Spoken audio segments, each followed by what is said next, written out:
Now let's go ahead and talk about classes of service.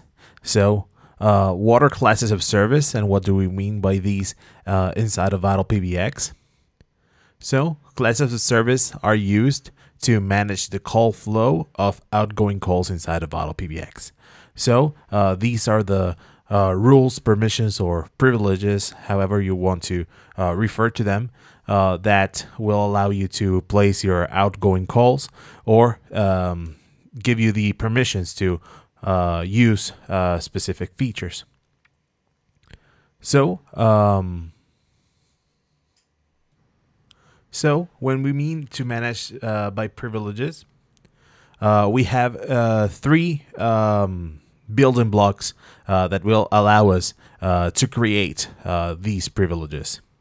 So first we have feature categories, which manage which PBX features you can dial. Then we have dial restriction rules. So this means which numbers you can dial, and certain rules that we can apply to those different restrictions that we place in here.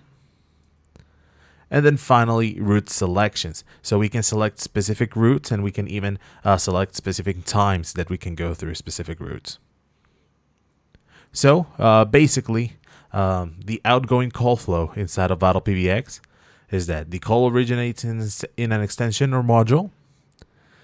Then we verify the class of service, so we will know the privileges or permissions that this extension or module has.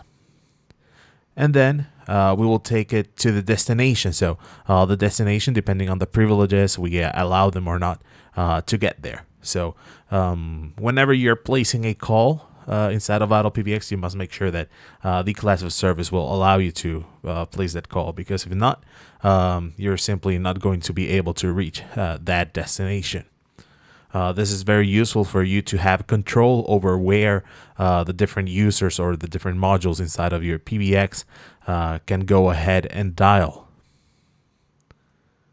So we consider this is a very essential feature in telephony, and one of the most powerful tools inside of VitalPBX.